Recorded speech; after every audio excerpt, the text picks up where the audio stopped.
Hello दोस्तों, नमस्कार। पहली वीडियो में आप सभी का स्वागत है। Today's videos topic is an intellectual process और we can say an intellectual phenomena which we use in our day to day life for pretty much everything. दोस्तों, यहाँ पे मैं जिस चीज़ की बात कर रहा हूँ वो है प्लानिंग, और हम इसे मैनेजरियल पॉइंट ऑफ व्यू से समझने की कोशिश करेंगे। So that being said, without any further adieu, let's Planning is the fundamental management function which involves deciding beforehand what is to be done, when is it to be done, how it is to be done, and who is going to do it.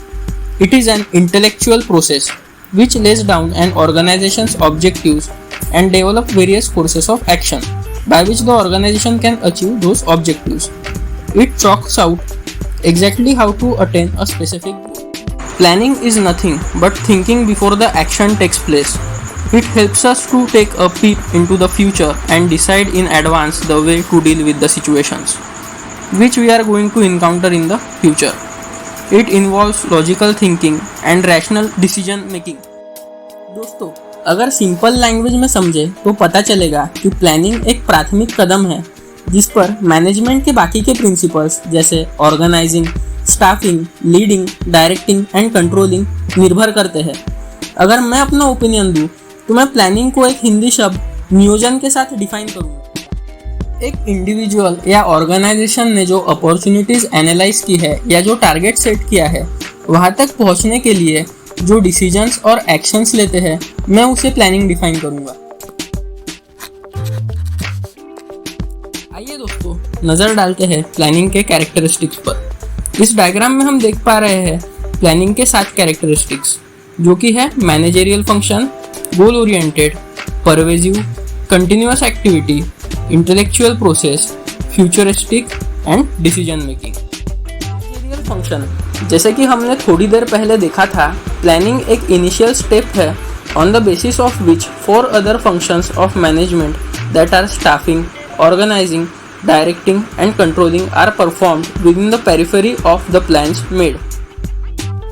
Goal oriented planning focus करता है on defining goals, identifying alternative courses of action and deciding the appropriate action plan which is to be undertaken for reaching the goals.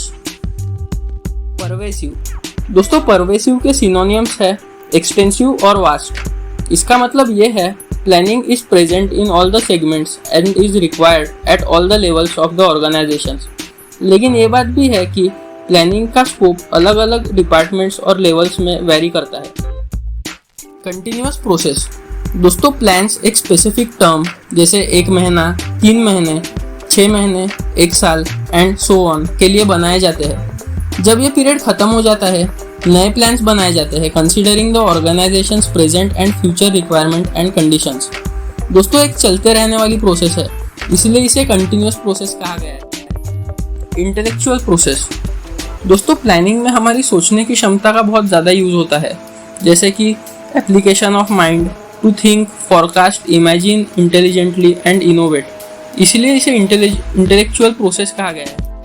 Futuristic, दोस्तों planning में हमें future के बारे में भी सोचना पड़ता है, बहुत सारे एनालिसिस और प्रिडिक्शंस करने पड़ते हैं so that the organisations can face future challenges effectively and efficiently. Planning में हमें बहुत सारे चॉइसेस, ऑल्टरनेटिव्स और एक्शंस को कंसीडर करके डिसीजंस लेने पड़ते हैं with pristine execution.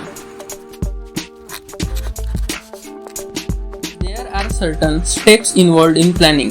The first और the initial step is analysing opportunities, then setting up of objectives, then developing premises, then identifying alternatives, then evaluating those alternatives, then selecting the appropriate alternative, then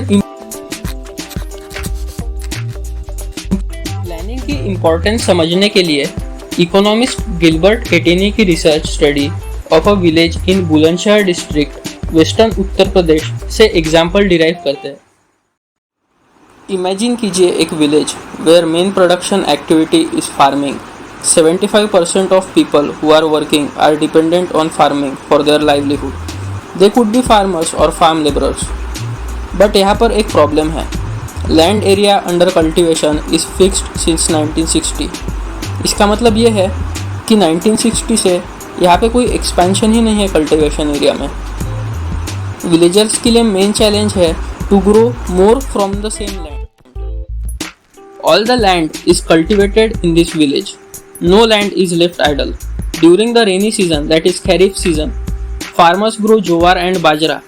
These plants are used as cattle feed. It is followed by cultivation of potato between October and December. In the winter season, that is Rabi season, fields are sown with wheat. From the wheat produced, farmers keep enough wheat for their family's consumption and sell the surplus wheat at the market nearby. A part of the land area is also devoted to sugarcane, which is harvested once every year. Sugarcane in its raw form, Oryz jaggery, is sold to traders. The main reason why farmers are able to grow 3 different crops in a year is due to well-developed system of irrigation. Electricity came early to this village. Its major impact was to transform the system of irrigation. Persian wells were till then used by farmers to draw water from the wells and irrigate small fields. People saw that electric run tube wells could irrigate much larger areas of land more effectively. The first few tube wells were installed by the government. Soon, however, farmers started setting up private tube wells. As a result, by mid-1970s, the entire cultivated area of 200 hectares was irrigated. Guys, यहाँ हमें planning का एक excellent example देखने को मिल रहा है। जब village में इलेक्ट्रिसिटी इंट्रोड्यूस हुई, तब मेजॉरिटी ऑफ द फार्मर्स ने उनके विलेजेस में इलेक्ट्रिक ट्यूबवेल सेट कर दिए, जिसके कारण फार्म्स की यूटिलिटी बढ़ गई, multiple cropping became possible, and most of the farmers are able to grow 2 main crops plus 1 complementary crop. So this was an real life example how planning, if done correctly, can help people reach their goals and occupations. So guys, आज की video यहीं पर ख़त्म करते हैं। उम्मीद करता हूँ कि आपको कुछ नया सीखने को और जानने को मिला होगा और वीडियो आपको पसंद आई होगी। जानता हूँ कि वीडियो परफेक्ट नहीं है, पर आप आपके सजेशंस और ओपिनियंस कमेंट सेक्शन में ज़रूर लिखिए। जल्दी मिलूंगा एक नए टॉपिक के साथ। Till then, stay tuned, stay safe and keep growing guys.